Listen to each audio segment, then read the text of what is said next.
O Grande Conflito. Capítulo 17. A esperança que infunde alegria. Uma das verdades mais solenes, e não obstante mais gloriosas, reveladas na Escritura Sagrada, é a da segunda vinda de Cristo para completar a grande obra da redenção. Ao povo de Deus, por tanto tempo a peregrinar em sua jornada na região e sombra da morte, é dada uma esperança preciosa e inspiradora de alegria na promessa do aparecimento daquele que é a ressurreição e a vida, a fim de levar de novo ao lar seus filhos exilados. A doutrina do segundo advento é verdadeiramente a nota tônica das Sagradas Escrituras. Desde o dia em que o primeiro par volveu os entristecidos passos para fora do Éden, os filhos da fé têm esperado a vinda do prometido para quebrar o poder do destruidor e de novo levá-los ao paraíso perdido. Santos homens de outrora aguardavam o advento do Messias em glória para a consumação de sua esperança. Enoque, apenas o sétimo da descendência dos que habitaram no Éden, e que na terra durante 3 séculos andou com Deus, teve permissão para contemplar de muito longe a vinda do Libertador. Eis que é vindo o Senhor, declarou ele, com milhares de seus santos para fazer juízo contra todos. Judas, versos 14 e 15. O patriarca Jó, na noite de sua aflição, exclamou com inabalável confiança: Eu sei que o meu Redentor vive e, por fim, se levantará sobre a terra. Ainda em minha carne verei a Deus. Vê-lo-ei por mim mesmo, e os meus olhos, e não outros, o verão. Jó, capítulo 19, versos 25 a 27. A vinda de Cristo para inaugurar o reino de justiça tem inspirado as mais sublimes e exaltadas declarações dos escritores sagrados. Os poetas e videntes da Bíblia dela trataram com palavras incendidas de fogo celestial. O salmista cantou do poder e majestade do Rei de Israel. Desde Sião, a perfeição da formosura, resplandeceu Deus. Virá o nosso Deus e não se calará. Chamará os céus do alto e a terra para julgar o seu povo. Salmos capítulo 50, versos 2 a 4. Alegrem-se os céus e regozije-se a terra ante a face do Senhor, porque vem a julgar a terra, julgará o mundo com justiça e os povos com a sua verdade. Salmo 96, versos 11 a 13. Disse o profeta Isaías: Despertai e exultai os que habitais no pó, porque o teu orvalho será como o orvalho das ervas, e a terra lançará de si os mortos. Os teus mortos viverão, os teus mortos ressuscitarão. Aniquilará a morte para sempre, e assim enxugará o Senhor Jeová as lágrimas de todos os rostos, e tirará o opróbrio do seu povo de toda a terra. Porque o Senhor o disse, e naquele dia se dirá: Eis que este é o nosso Deus a quem aguardávamos, e ele nos salvará. Este é o Senhor a quem aguardávamos. Na sua salvação gozaremos e nos alegraremos. Isaías, capítulo 26, verso 19, capítulo 25, versos 8 e 9. E Abacuque, transportado em sua visão, contemplou seu aparecimento. Deus veio de Temã e o santo do monte de Parã. A sua glória cobriu os céus e a terra encheu-se de seu louvor. E o seu resplendor era como a luz. Parou e mediu a terra. Olhou e separou as nações. E os montes perpétuos foram esmiuçados. Os outeiros eternos se encurvaram. O andar eterno é seu. Andaste sobre teus cavalos e teus carros de salvação. Os montes te viram e tremeram. Deu o abismo a sua voz, levantou as suas mãos ao alto. O sol e a lua pararam nas suas moradas. Andaram à luz das tuas frechas, ao resplendor do relâmpago da tua lança. tu saíste para o salvamento do teu povo, para salvamento do teu ungido. Abacuque capítulo 3, versos 3 a 13. Quando o Salvador estava prestes a separar-se de seus discípulos, confortou-os em sua tristeza com a segurança de que viria outra vez.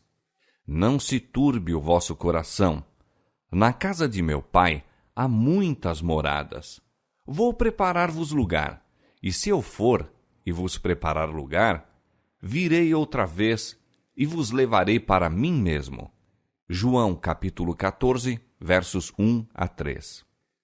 E quando o Filho do Homem vier em sua glória, e todos os santos com ele, então se assentará no trono de sua glória, e todas as nações serão reunidas diante dele. Mateus capítulo 25, versos 31 e 32.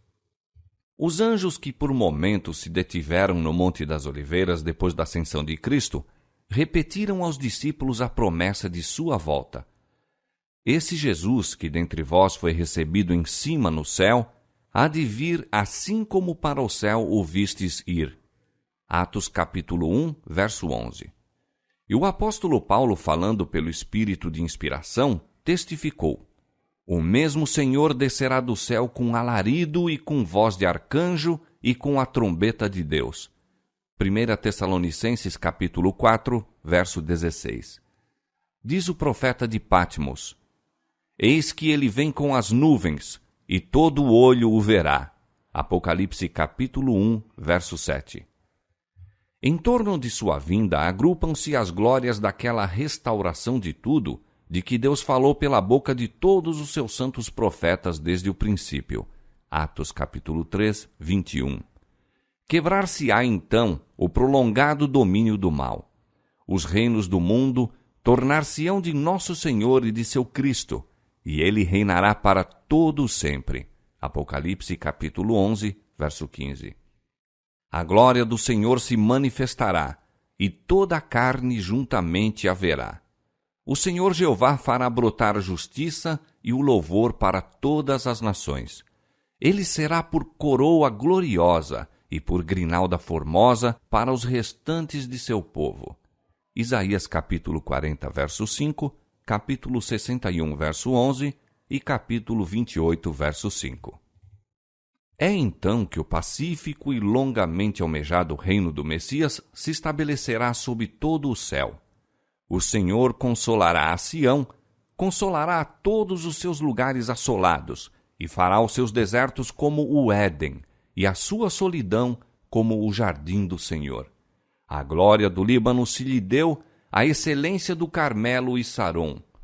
Nunca mais te chamarão desamparada, nem a tua terra se denominará jamais assolada, mas chamar-te-ão meu deleite, e a tua terra Beulá. Como o noivo se alegra da noiva, assim se alegrará de ti o teu Deus. Isaías capítulo 51, verso 3, capítulo 35, verso 2 e capítulo 62, verso 4 e 5. A vinda do Senhor tem sido em todos os séculos a esperança de seus verdadeiros seguidores. A última promessa do Salvador no Monte das Oliveiras, de que ele viria outra vez, iluminou o futuro a seus discípulos, encheu-lhes o coração de alegria e esperança que as tristezas não podem apagar nem as provações empanar.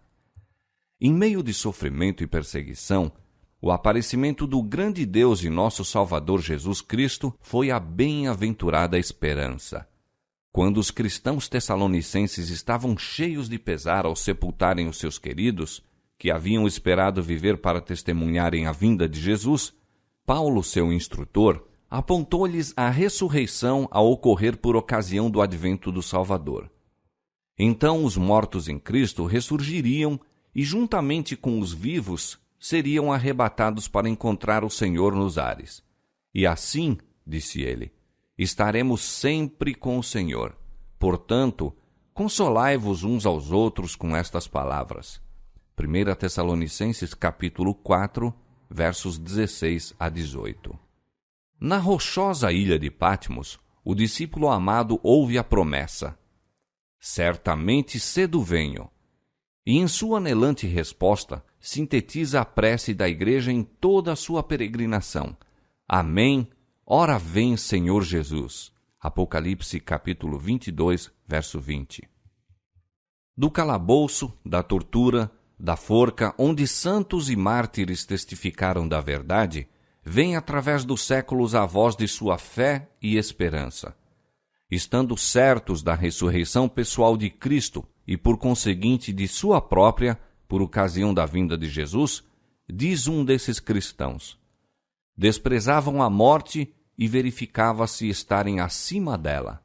Estavam dispostos a descer ao túmulo para que pudessem ressuscitar livres. Esperavam pelo Senhor a vir do céu, nas nuvens, com a glória de seu Pai, trazendo aos justos os tempos do reino. Os valdenses acariciavam a mesma fé. Wycliffe aguardava o aparecimento do Redentor como a esperança da Igreja. Lutero declarou: convenço-me, em verdade, de que o dia do juízo não está para além de 300 anos. Deus não quer, não pode suportar por muito tempo mais este ímpio mundo. Aproxima-se o grande dia em que se subverterá o rei da abominação. Este velho mundo não está longe de seu fim, disse Melanchthon. Calvino manda aos cristãos não hesitarem, desejando ardentemente o dia da vinda de Cristo como o mais auspicioso de todos os acontecimentos, e declara que a família inteira dos fiéis conservará em vista aquele dia. Devemos ter fome de Cristo, devemos buscá-lo, contemplá-lo. Diz ele, até a aurora daquele grande dia em que o nosso Senhor amplamente manifestará a glória do seu reino. Não levou o nosso Senhor Jesus nossa carne para o céu? Disse Knox, o reformador escocês. E não voltará ele? Sabemos que voltará, e isso dentro em breve. Ridley e Latimer, que depuseram a vida pela verdade, esperaram pela fé a vinda do Senhor. Ridley escreveu: o mundo, creio eu, portanto o digo, chegará sem dúvida ao fim. De coração, clamemos como João, o servo de Deus, a Cristo nosso Salvador. Vem, Senhor Jesus, vem. Os pensamentos que se relacionam com a vinda do Senhor, disse Baxter, são dulcíssimos e muito gozosos para mim. É a obra da fé e do caráter de seus santos amar seu aparecimento e aguardar o cumprimento da bem-aventurada esperança.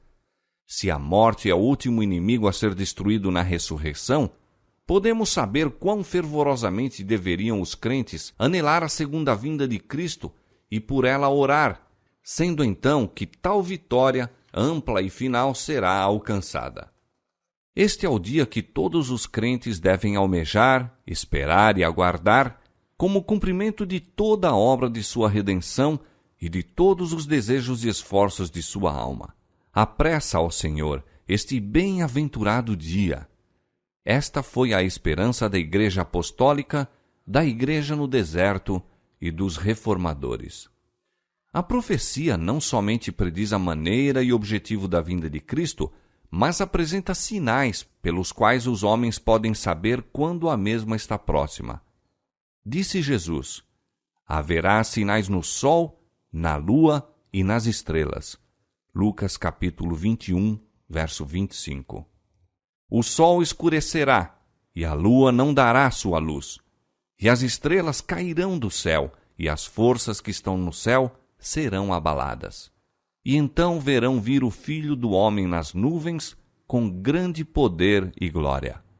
Marcos capítulo 13, versos 24 a 26. O profeta do Apocalipse assim descreve o primeiro dos sinais que precedem o segundo advento. Houve um grande tremor de terra, e o sol tornou-se negro como saco de cilício, e a lua tornou-se como sangue. Apocalipse capítulo 6, verso 12. Estes sinais foram testemunhados antes do início do século XIX. Em cumprimento desta profecia, ocorreu no ano 1755 o mais terrível terremoto que já se registrou. Posto que geralmente conhecido por terremoto de Lisboa, estendeu-se pela maior parte da Europa, África e América, Foi sentido na Groenlândia, nas Índias Ocidentais, na Ilha da Madeira, na Noruega e Suécia, Grã-Bretanha e Irlanda. Abrangeu uma extensão de mais de 10 milhões de quilômetros quadrados. Na África, o choque foi quase tão violento como na Europa. Grande parte da Argélia foi destruída e a pequena distância de Marrocos foi tragada uma aldeia de 8 ou 10 mil habitantes. Uma vasta onda varreu a costa da Espanha e da África, submergindo cidades e causando grande destruição. Foi na Espanha e Portugal que o choque atingiu a maior violência. Disse que em Cádiz a ressaca alcançou a altura de 20 metros. Montanhas, algumas das maiores de Portugal, foram impetuosamente sacudidas, como que até os fundamentos, e algumas delas se abriram nos cumes, os quais se partiram e rasgaram de modo maravilhoso, sendo delas arrojadas imensas massas para os vales adjacentes. Disse terem saído chamas dessas montanhas. Em Lisboa, um som como de trovão foi ouvido sob o solo e imediatamente depois, violento choque derribou a maior parte da cidade. No lapso de mais ou menos 6 minutos, pereceram 60 mil pessoas. O mar a princípio se retirou, deixando seca a barra. Voltou então, levantando-se 12 metros ou mais acima de seu nível comum. Entre outros acontecimentos extraordinários que se refere terem ocorrido em Lisboa durante a catástrofe, esteve o sossobro do novo cais construído inteiramente de mármore, com vultosa despesa. Grande número de pessoas ali se ajuntara em busca de segurança, sendo um local em que poderiam estar fora do alcance das ruínas que tombavam. Subitamente, porém, o cais afundou com todo o povo sobre ele e nenhum dos cadáveres jamais flutuou na superfície. O choque do terremoto foi instantaneamente seguido da queda de todas as igrejas e conventos, de quase todos os grandes edifícios públicos e de mais da 1/4 das casas. 2 horas depois, aproximadamente, irromperam incêndios em diferentes quarteirões e com tal violência se alastraram pelo espaço de quase 3 dias que a cidade ficou completamente desolada. O terremoto ocorreu num dia santo, em que as igrejas e conventos estavam repletos de gente, muito pouca da qual escapou. O terror do povo foi indescritível. Ninguém chorava. Estava além das lágrimas. Corriam para aqui e para acolá, em delírio, com horror e espanto, batendo no rosto e no peito, exclamando: "Misericórdia! É o fim do mundo!" Mães esqueciam-se de seus filhos e corriam para qualquer parte, carregando crucifixos. Infelizmente, muitos corriam para as igrejas em busca de proteção, mas debalde foi exposto o sacramento. Em vão as pobres criaturas abraçaram os altares. Imagens, padres e povo foram sepultados na ruína comum. Calculou-se que 90 mil pessoas perderam a vida naquele dia fatal. 25 anos mais tarde apareceu o sinal seguinte mencionado na profecia: o escurecimento do sol e da lua. O que tornou isto mais surpreendente foi o fato de que o tempo de seu acontecimento fora definidamente indicado. Na palestra do Salvador com seus discípulos no Monte das Oliveiras, depois de descrever o longo período de provação da Igreja, os 1260 anos da perseguição papal, relativamente aos quais prometera a ele ser abreviada a tribulação, mencionou Jesus certos acontecimentos que precederiam sua vinda e fixou o tempo em que o primeiro destes deveria ser testemunhado. Naqueles dias, depois daquela aflição, o sol se escurecerá e a lua não dará a sua luz. Marcos capítulo 13, verso 24.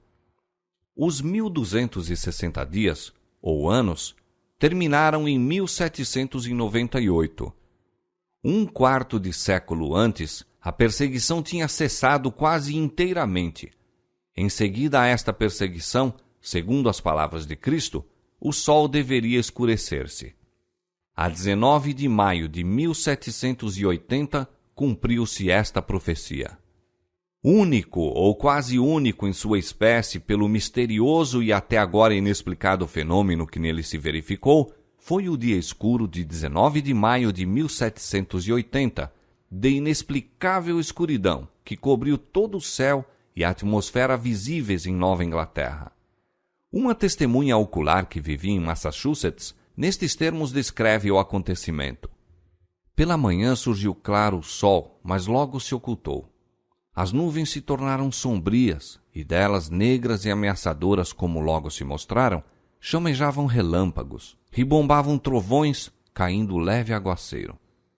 Por volta das 9 horas, as nuvens se tornaram mais finas, tomando uma aparência bronzeada ou acobreada, e a terra, pedras, árvores, edifícios, água e as pessoas tinham aspecto diferente por causa dessa estranha luz sobrenatural. Alguns minutos mais tarde, pesada nuvem negra se espalhou por todo o céu, exceto numa estreita orla do horizonte, e ficou tão escuro como usualmente às 9 horas de uma noite de verão. Temor, ansiedade e pavor encheram gradualmente o espírito do povo.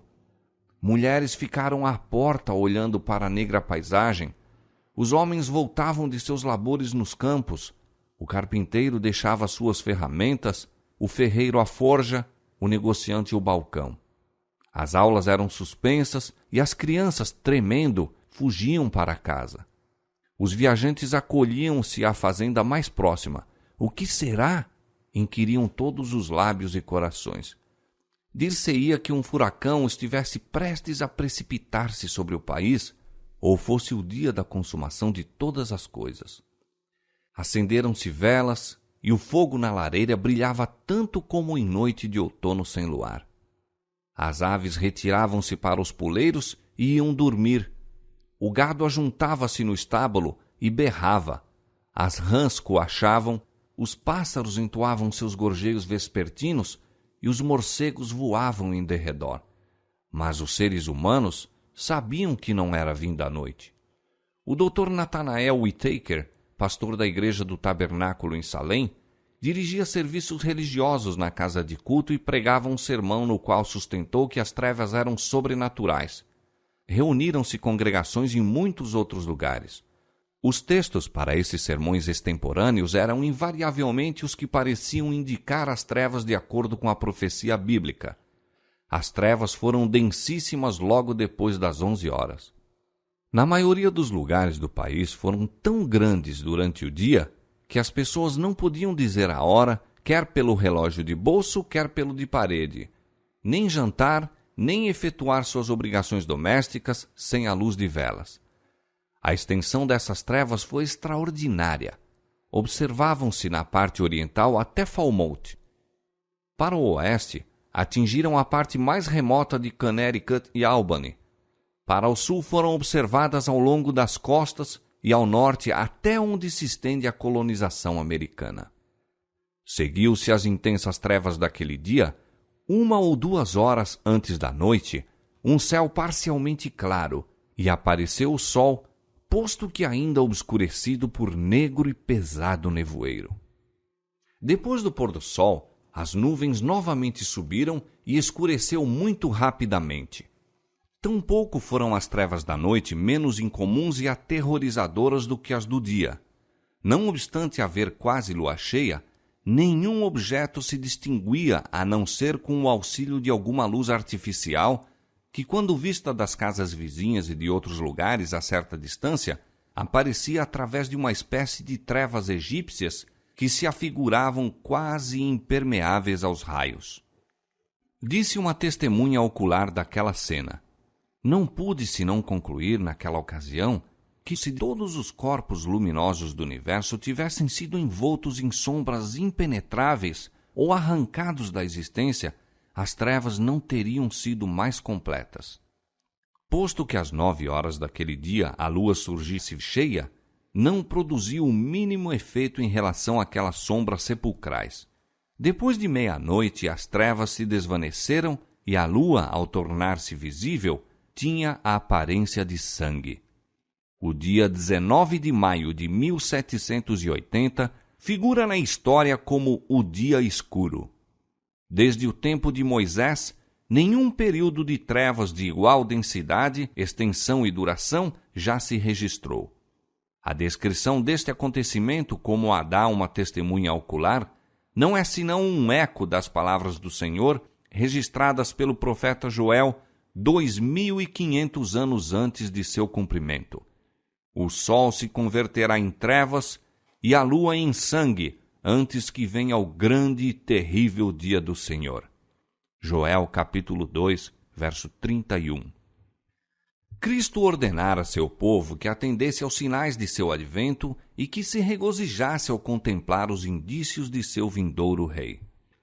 Quando estas coisas começarem a acontecer, disse ele, olhai para cima e levantai as vossas cabeças, porque a vossa redenção está próxima. Ele indicou a seus seguidores as árvores a brotarem na primavera e disse, quando já têm rebentado, vós sabeis por vós mesmos, vendo-as, que perto está já o verão. Assim também vós, quando virdes acontecer estas coisas, sabei que o reino de Deus está perto. Lucas capítulo 21, versos 28, 30 e 31. Mas como o espírito de humildade e devoção na igreja cedera lugar ao orgulho e formalismo, esfriaram o amor a Cristo e a fé em sua vinda. Absorto nas coisas mundanas e na busca dos prazeres, o povo professo de Deus estava cego às instruções do Salvador relativas aos sinais de seu aparecimento. A doutrina do segundo advento tinha sido negligenciada.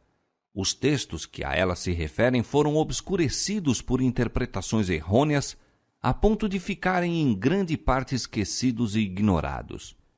Especialmente foi este o caso nas igrejas da América.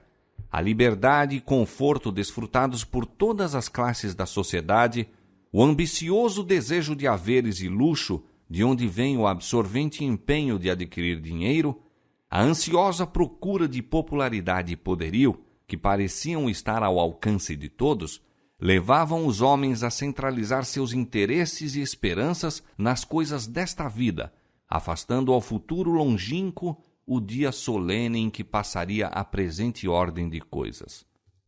Quando o Salvador indicou a seus seguidores os sinais de sua volta, predisse o estado de apostasia que havia de existir precisamente antes de seu segundo advento. Haveria, como nos dias de Noé, a atividade e a agitação das ocupações mundanas e da procura de prazeres, comprar, vender, plantar, edificar, casar, dar-se em casamento, com o olvido de Deus e da vida futura. Para os que viverem nesse tempo, a advertência de Cristo é: olhai por vós, não aconteça que os vossos corações se carreguem de glutonaria, de embriaguez e dos cuidados da vida, e venha sobre vós de improviso aquele dia. Vigiai, pois, em todo o tempo, orando, para que sejais havidos por dignos de evitar todas estas coisas que hão de acontecer e estar em pé diante do Filho do Homem. Lucas capítulo 21, versos 34 e 36. A condição da igreja neste tempo é indicada nas palavras do Salvador em Apocalipse. Tens nome de que vives e estás morto. E aos que se recusam despertar de seu cuidadoso sentimento de segurança, é dirigido este aviso solene: se não vigiares, virei a ti como um ladrão, e não saberás a que hora sobre ti virei. Apocalipse capítulo 3, verso 1 e 3. Era necessário que os homens fossem advertidos do perigo, que se despertassem a fim de preparar-se para os acontecimentos solenes ligados ao final do tempo da graça. Declara o profeta de Deus: o dia do Senhor é grande e muito terrível, e quem o poderá sofrer? Quem estará em pé quando aparecer aquele que é tão puro de olhos que não pode ver o mal e não pode contemplar a vexação? Joel capítulo 2, verso 11, Abacuque capítulo 1, verso 13. Para os que clamam: Deus meu, nós te conhecemos, e não obstante têm traspassado seu concerto e se apressaram após outros deuses, ocultando a iniquidade no coração e amando os caminhos da injustiça, Para esses o dia do Senhor são trevas e não luz, completa escuridade, sem nenhum resplendor. Amós capítulo 5, verso 20. E há de ser que naquele tempo, diz o Senhor, esquadrinharei a Jerusalém com lanternas e castigarei os homens que estão assentados sobre as suas fezes, que dizem no seu coração: o Senhor não faz bem nem mal. Sofonias capítulo 1, verso 12. Visitarei sobre o mundo a maldade e sobre os ímpios a sua iniquidade, e farei cessar a arrogância dos atrevidos e abaterei a soberba dos tiranos. Isaías capítulo 13, verso 11. Nem a sua prata nem o seu ouro os poderá livrar. Será saqueada a sua fazenda e assoladas as suas casas. Sofonias capítulo 1, versos 18 e 13. O profeta Jeremias, prevendo esse tempo terrível, exclamou: estou ferido no meu coração. Não posso calar, porque tu, ó minha alma, ouviste o som da trombeta e o alarido da guerra. Quebranto sobre quebranto se apregoa. Jeremias capítulo 4, verso 19 e 20. Aquele dia é um dia de indignação, dia de angústia e de ânsia, dia de alvoroço e desolação, dia de trevas e de escuridão, dia de nuvens e de densas trevas, dia de trombeta e de alarido. Sofonias capítulo 1, versos 15 e 16. Eis que o dia do Senhor vem, para pôr a terra em assolação e destruir os pecadores dela. Isaías capítulo 13, verso 9. Ante a perspectiva desse grande dia, a palavra de Deus, com expressões as mais solenes e impressivas, apela para seu povo a fim de que desperte da letargia espiritual e busque sua face com arrependimento e humilhação. Tocai a buzina em Sião e clamai em alta voz no monte da minha santidade. Perturbem-se todos os moradores da terra, porque o dia do Senhor vem, ele está perto. Santificai um jejum, proclamai um dia de proibição. Congregai o povo, santificai a congregação, ajuntai os anciãos, congregai os filhinhos. Saia o noivo da sua recâmara e a noiva do seu tálamo. Chorem os sacerdotes, ministros do Senhor, entre o alpendre e o altar.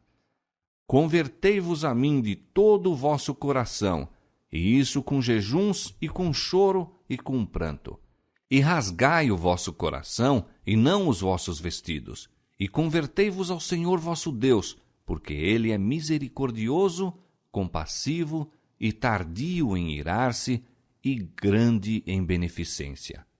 Joel capítulo 2, verso 1, versos 15 a 17, verso 12 e 13. A fim de preparar um povo para estar em pé no dia de Deus, deveria realizar-se uma grande obra de reforma.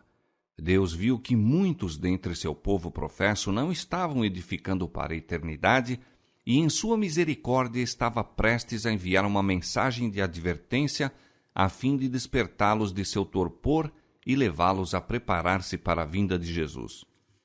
Esta advertência temo-la em Apocalipse 14.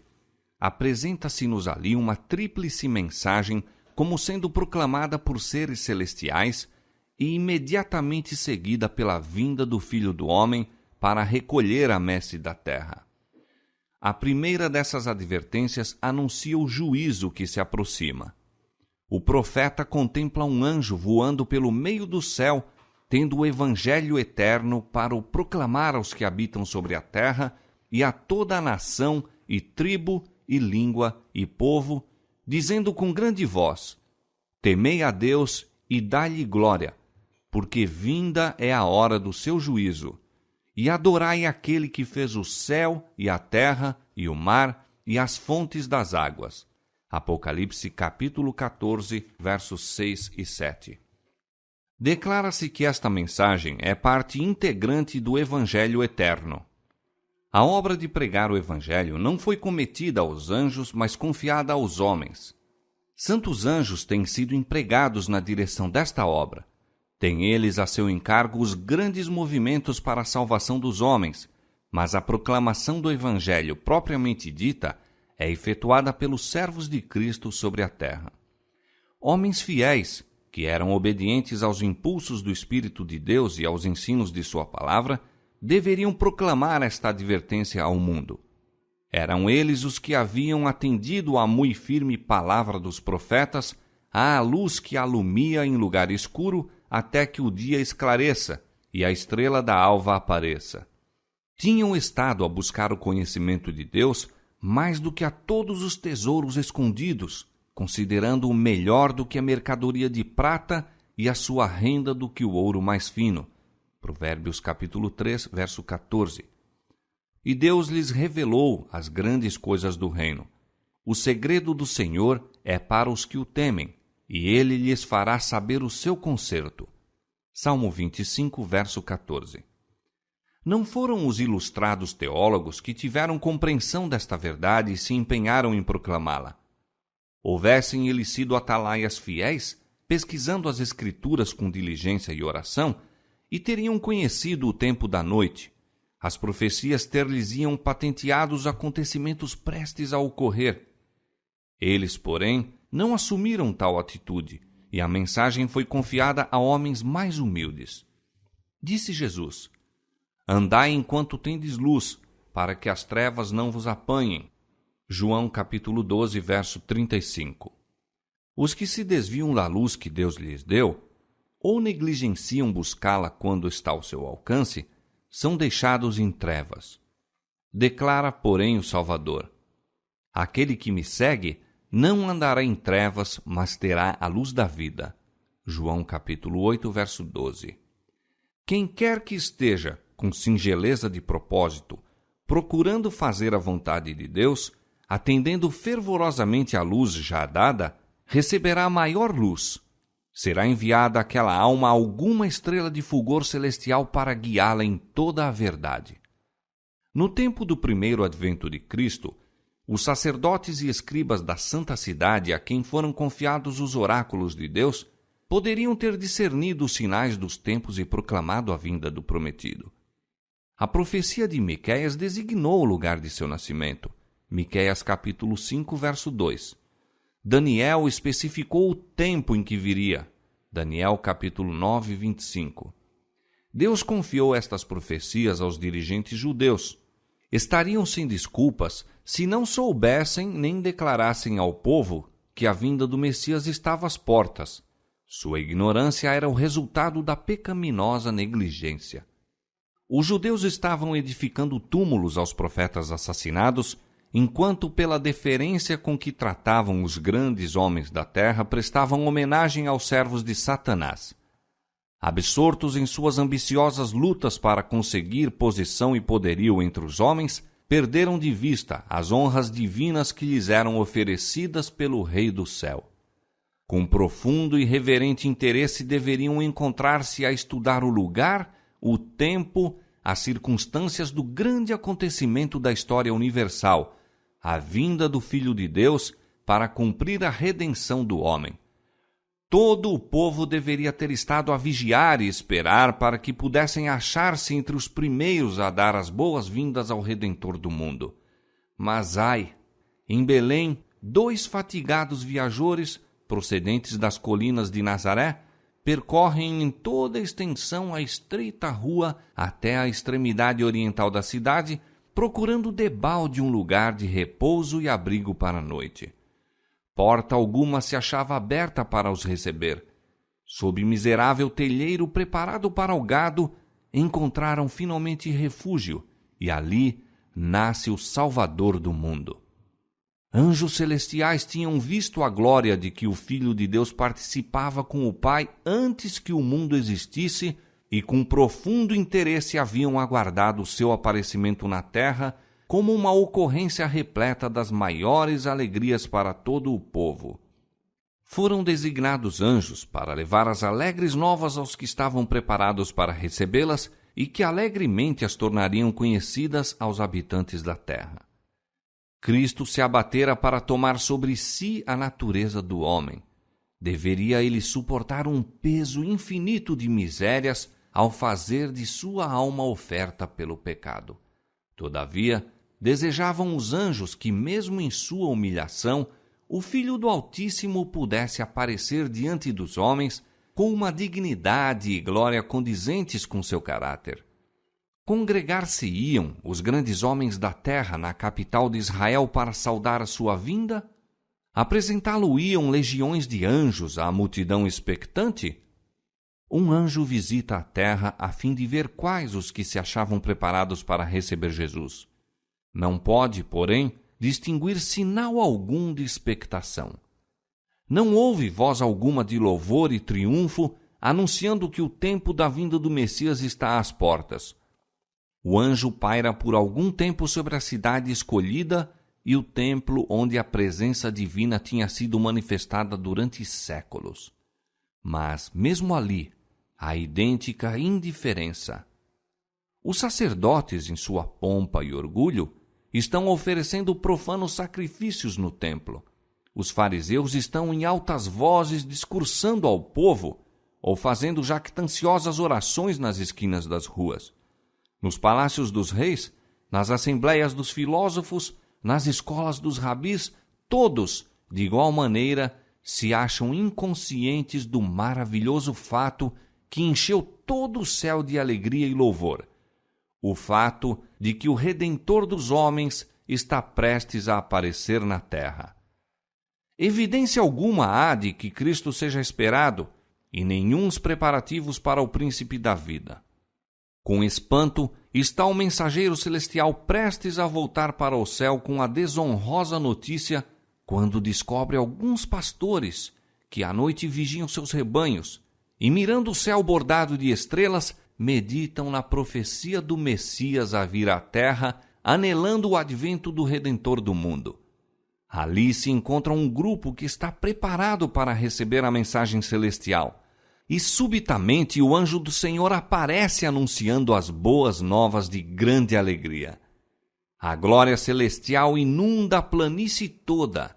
Aparece uma incontável multidão de anjos e, como se fora demasiado grande alegria para um só mensageiro trazê-la do céu, uma multidão de vozes irrompe em antífonas que todas as nações dos salvos um dia entoarão.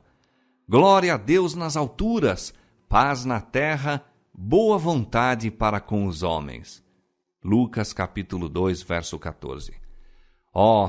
Que lição encerra a maravilhosa história de Belém! Quanto ela reprova nossa incredulidade, nosso orgulho e amor próprio!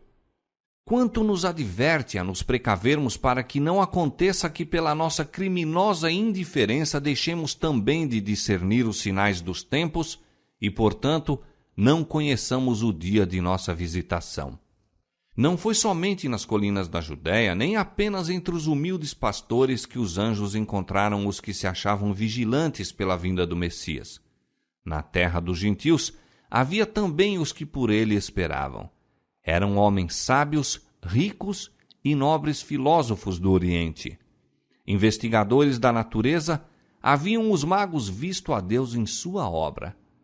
Pelas escrituras hebraicas tinham aprendido acerca da estrela que deveria surgir de Jacó e com ardente desejo esperavam a vinda daquele que seria não somente a consolação de Israel, mas uma luz para alumiar as nações e salvação até os confins da terra. Lucas capítulo 2, versos 25 e 32, Atos capítulo 13, verso 47. Buscavam a luz, e luz procedente do trono de Deus iluminou-lhes o caminho para os pés. Enquanto os sacerdotes e rabis de Jerusalém, os pretensos depositários e expositores da verdade, se encontravam envoltos em trevas, a estrela enviada pelo céu guiou os estrangeiros gentios ao lugar do nascimento do recém-nascido rei. É para os que o esperam que Cristo deve aparecer a segunda vez sem pecado para a salvação. Hebreus capítulo 9, verso 28. Semelhante às novas do nascimento do Salvador, a mensagem do segundo advento não foi confiada aos dirigentes religiosos do povo. Eles não haviam preservado sua união com Deus, recusando a luz do céu. Não eram, portanto, do número descrito pelo apóstolo Paulo. Mas vós, irmãos, já não estais em trevas, para que aquele dia vos surpreenda como um ladrão, porque todos vós sois filhos da luz e filhos do dia. Nós não somos da noite nem das trevas. 1 Tessalonicenses capítulo 5, versos 4 e 5. Os atalaias sobre os muros de Sião deveriam ter sido os primeiros a aprender as novas do advento do Salvador, os primeiros a alçar a voz para proclamar achar-se ele perto, os primeiros a advertir o povo a fim de que se preparasse para a sua vinda. Entregavam-se, porém, ao comodismo, sonhando em paz e segurança, enquanto o povo dormia em seus pecados. Jesus viu a sua igreja semelhando a figueira estéril, coberta de pretensiosas folhas e, no entanto, destituída do precioso fruto. Notava-se alardeada observância das formas da religião, enquanto faltava o espírito da verdadeira humildade, arrependimento e fé, o que unicamente poderia tornar aceitável o culto a Deus. Em vez das graças do Espírito, havia manifesto orgulho, formalismo, vanglória, egoísmo, opressão. Uma igreja apostatada fechava os olhos aos sinais dos tempos. Deus não a abandonou, nem permitiu que sua fidelidade lhe faltasse. Dele, porém, afastara-se e separara-se de seu amor. Recusando-se ela a satisfazer as condições, suas promessas não foram para com ela cumpridas. Esse é o resultado certo de não apreciar nem aproveitar a luz e privilégios que Deus confere. A menos que a igreja siga o caminho que lhe abre a providência, aceitando todo o raio de luz, cumprindo todo o dever que lhe seja revelado, a religião fatalmente degenerará em formalismo e desaparecerá o espírito da piedade vital. Esta verdade tem sido repetidas vezes ilustrada na história da igreja. Deus requer de seu povo obras de fé e obediência correspondentes às bênçãos e privilégios conferidos.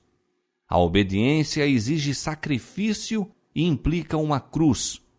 E este é o motivo por que tantos dentre os professos seguidores de Cristo se recusam a receber a luz do céu e, como aconteceu com os judeus de outrora, não conhecem o tempo de sua visitação. Por causa de seu orgulho e incredulidade, o Senhor os passa por alto e revela sua verdade aos que, à semelhança dos pastores de Belém e dos magos do Oriente, têm prestado atenção a toda a luz que receberam.